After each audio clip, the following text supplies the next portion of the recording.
one waveform, this is another waveform.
around this area,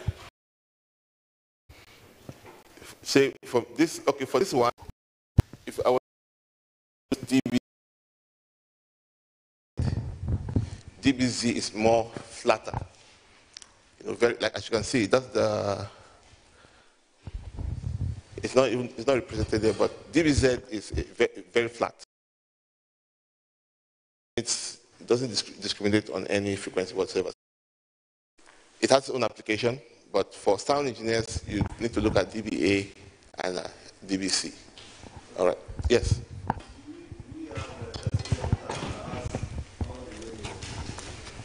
Yes, mine does. Yeah. Yes. You found it? A and C. None will be like Z, basically. Yours has. Okay, good. Okay. Awesome. So let's go on. Yeah. Okay. Like DBA, DBC. If I want to go on Google to like search to read more on it. Okay, basically, they are weighted sound measurements. Weighted. When we say weighted, mean weight. Weighted now means, can you go back? Means that, okay, what do you want to measure? How you actually hear, you understand? How you hear and you perceive sound. Now, for DBA, the weighting that has been applied means that they've rolled off the low frequencies. Okay. For DBA. Means that if you want to measure something and you're using your sound meter and you use DBA in church, maybe in front of house, you want to say, okay, how much SPM am I producing? Then you now use DBA. What are you doing? You are ignoring your subwoofer information. That's what the weighting means. You understand? Sir. And sir, concerning the table for the music, you need to design, your system should accommodate both. Just like when you're designing a system for church, you know you're designing it for a pastor to preach, correct? And then again, you know there's going to be music. So that system must be able to handle speech and music.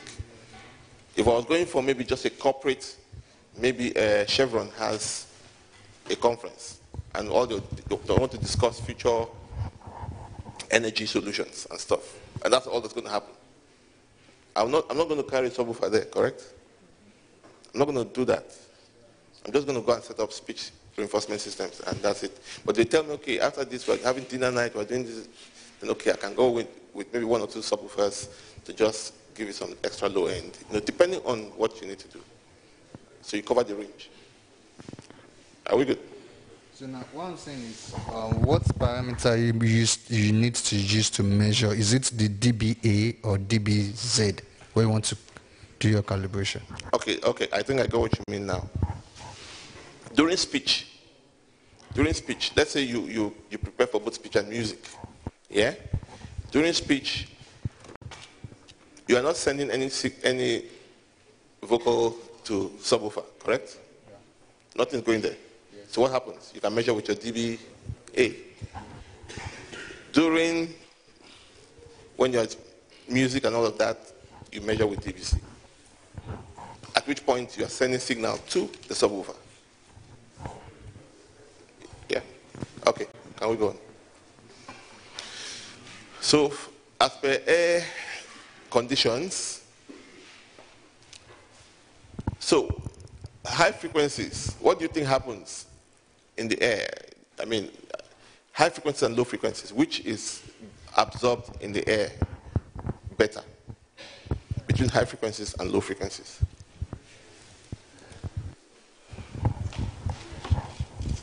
Do you understand my question? Yes. So you're producing high frequencies, low frequencies, and they're going through air, correct? So high frequencies and low frequencies, which stands the risk of not arriving at its destination?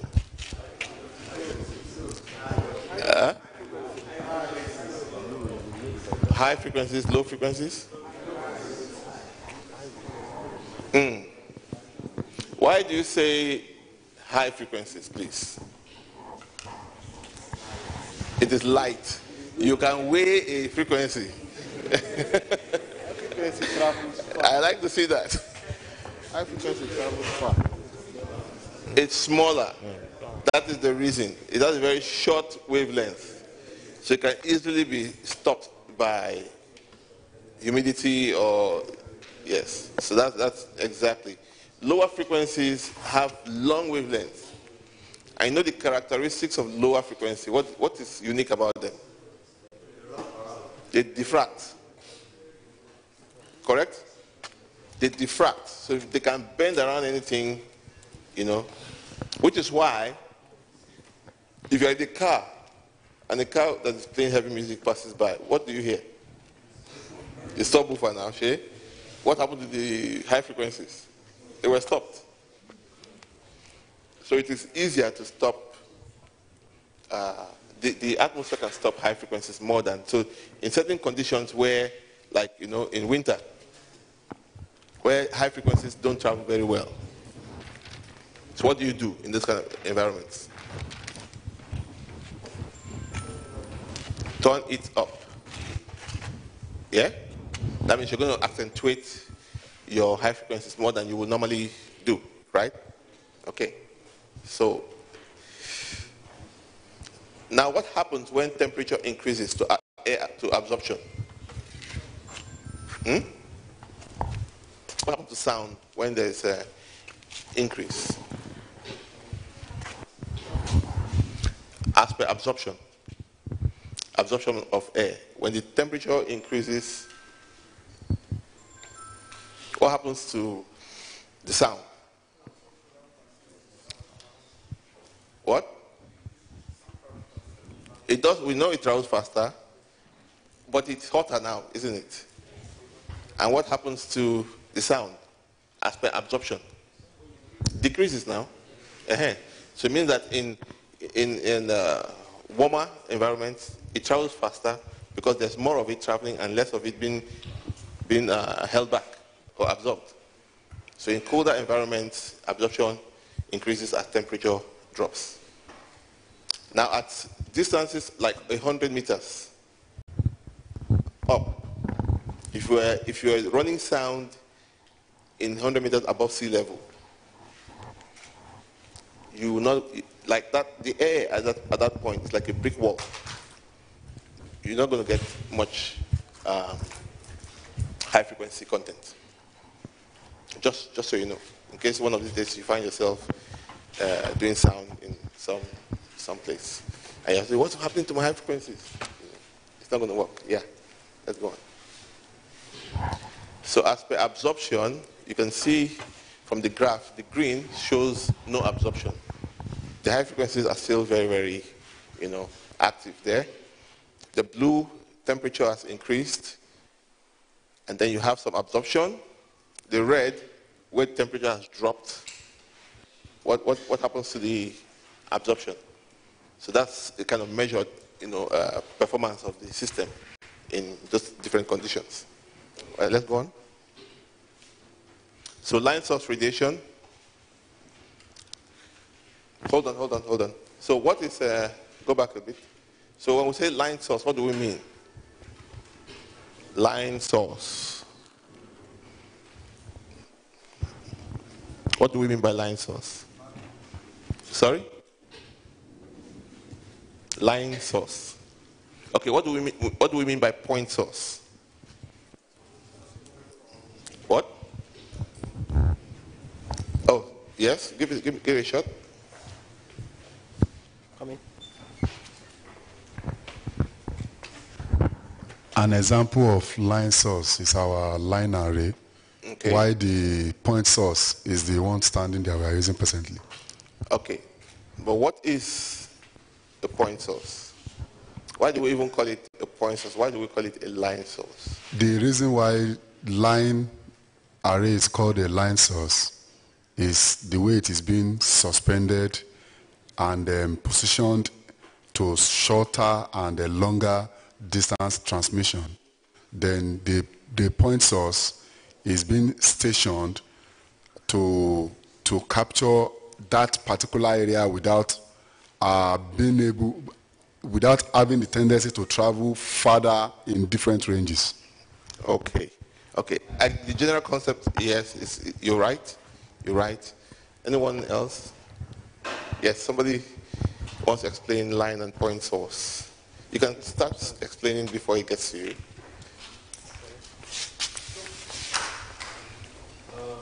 Point source point source to an extent obeys inverse square law. Obeys. Yes, inverse square law. Okay. An example of point source is sound emanating from a column, a loudspeaker cabinet, like this one working. But for example, a plane source, a line source is also called a plane source because about 4 cabinets will couple together acoustically Okay.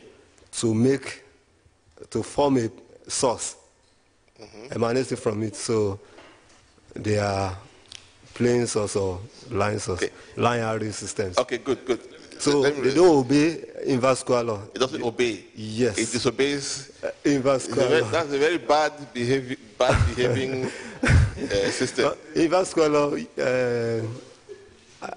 obeys 6 dB reduction, then plane source 3 dB. I agree with you. Line sources, I don't know why we like buying line sources. They just disobey. That's weird. Okay. Okay. Point source, I think it's about, point source, line source is about the design. Okay. Fundamentally, point source systems are designed to radiate sound by themselves, just one unit. You expect to hear the full spectrum of your whole this thing from that one assembly. Okay. Line source systems, they are designed to work in multiple units. Yeah. As a matter of fact, the more you have, the more control you have over certain parts of the frequency spectrum. So I feel that's why they are called line source. By design, you have to have multiple, you are allowed to have multiple boxes and it still works perfectly per design. But these guys, the point source boxes, fundamentally, you're supposed to use just one. Okay. For you to get a proper working scenario. When you start to add more, you start to get problems like comb filtering and stuff like that. Yes. Fantastic, fantastic. We have people who know what is going on here. Point source radiates omnidirectionally, directionally, correct? Now, the enclosure forces it to radiate, maybe in the figure of 8, pattern. Line source, the important and key word was the coupling in sound. Because all those boxes, although they are individual units in themselves, they actually work as one. And they have very, very high directivity, which means that it can give you focus and also can give you what? Throw. Because of the directivity that is inbuilt in the design. Now, line source obeys inverse square law at a certain point. So, inverse square law is obeyed by point source, as we know. In the near field, line sources do not obey inverse square law because of the throw, and they radiate what pattern? Cylindrically. They have a much more longer reach. In the near field, line sources, there's a drop of 3 dB per doubling of distance. But in the far field, it obeys inverse square law. That's where it breaks down and begins to operate like a normal point source. What is that point of the near field, the demarcation, that borderline? There's a formula I'm going to share with you that you can determine where that is. You understand?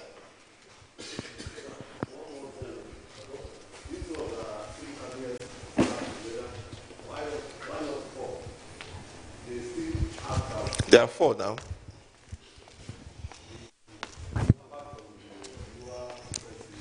Yeah, that one is that low. The subwoofer is there. Then you have the one there that is slightly bigger, and then the other three on top. So that's 4 boxes on top of the ground stack with the subwoofer. Yeah. Okay.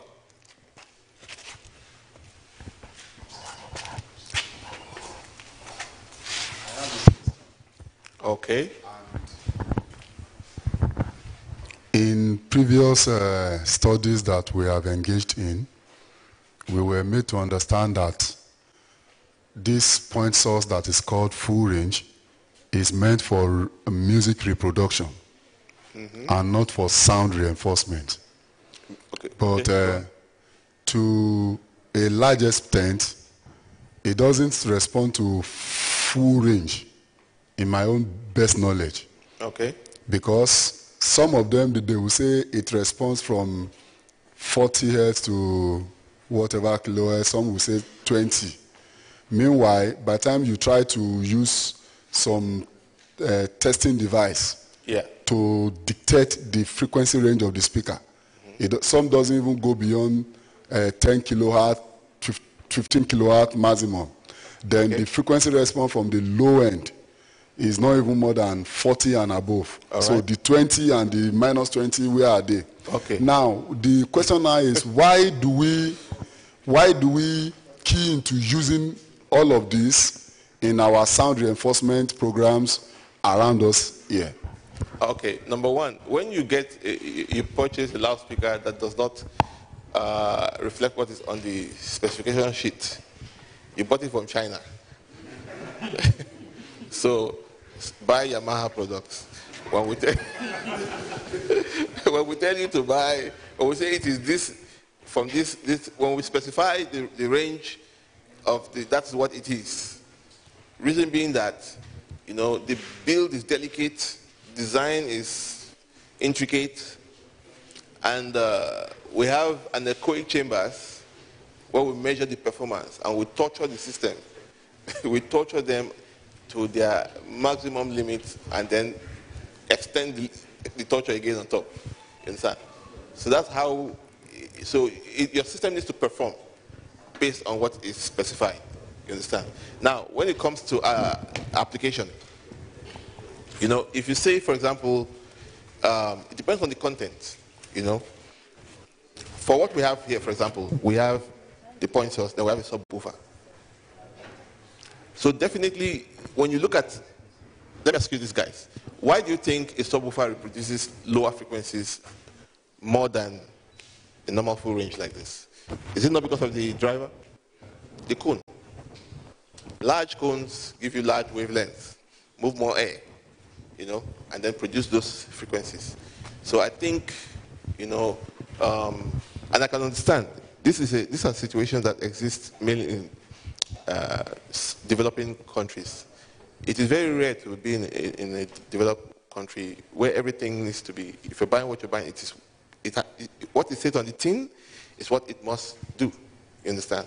So it is rare to even relate to, trying to relate to the question. But just get authentic equipment in the first place, and that should sort out, all that you're saying. It is very difficult for any system to reproduce 20 to 20. You understand? It's not minus 20. It is 20 hertz to 20,000 hertz. You understand? It's very, very difficult to reproduce. Number one, nobody at this age and stage, none of you here hears 20.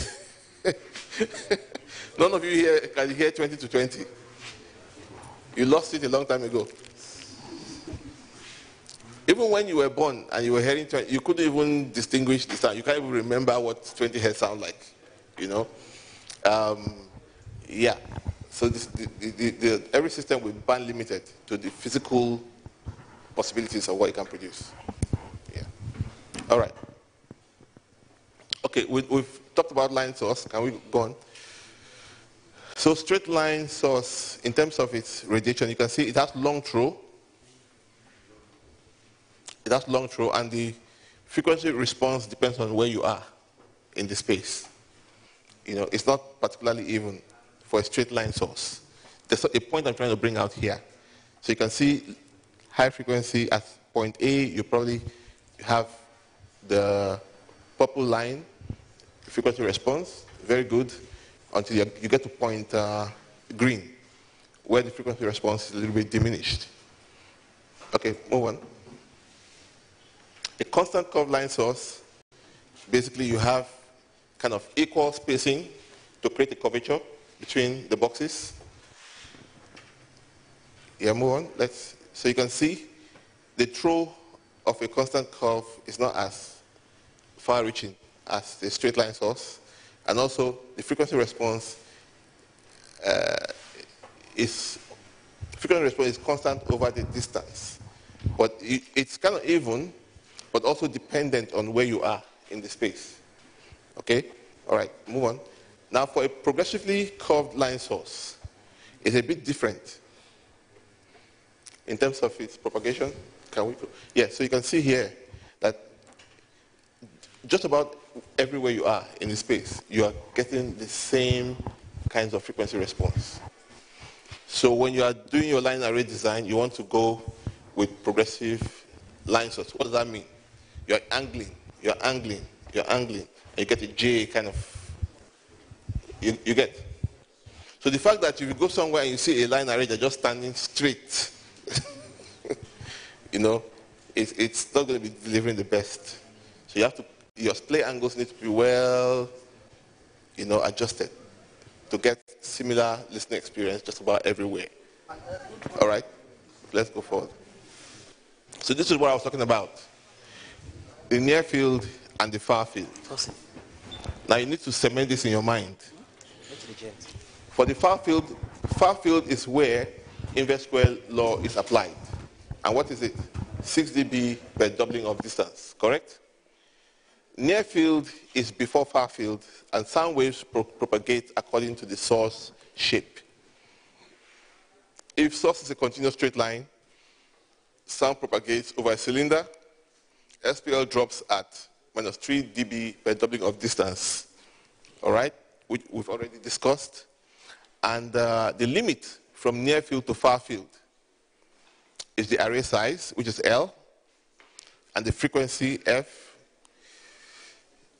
For a straight line array, you have RO, which is the limit, the array, the frequency, the square of the array size, and all over 2 times the speed of sound. So these are approximate as per frequency. So you can have RO meters. For 63 dB, the near field is from the loudspeaker to 1.48 meters. For 1K, it's about 23 meters. So it is actually frequency dependent. So it's not like a static. So this is a formula that you can keep, and you can also use that to work out, you know, the near field and the far field relationships, where inverse square law is actually working and where it is not. Okay? So RO, let me just say it in case you can see it. RO is equal to FL squared over 2C. Speed of sound. Okay. Now, what?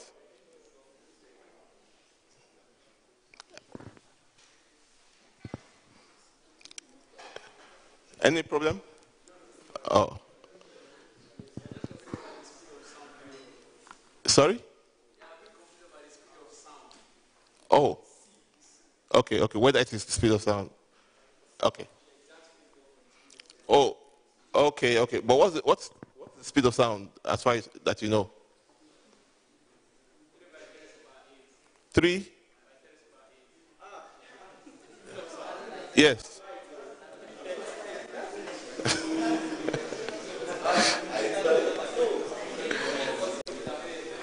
What's the speed of sound?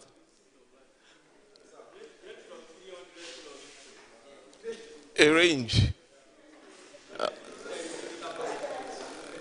Okay, can somebody help us out there? The speed of sound is 343.6 meters per second. Yeah? But then I use 344. I don't want to deal with the decimals. Were you here yesterday? Yes, sir. You were here? Then you know that the speed of sound is actually temperature based, correct? And that speed of sound is the speed of sound at 21 degrees Celsius. Yeah? Okay, good. All right. Now that we have those general design what do you call them? Those important values. Now let's look a little bit about design guidelines. Let's go further. I'll try and complete this in 15 minutes. Yeah. Okay. Now, those of you who are into line arrays, this will actually help you. Now, you see source size, you have 6 cabinets there, and now you have 12 cabinets below. What will happen to the SPL being produced? Sorry? How much higher? For a line source? For a line source. It's going to be 3 dB higher. Okay, let's go on. So you can see there, 12 cabinets. In terms of SPL and coverage, you have a 12 dB difference. 3 dB difference. Yeah. All right, let's go further.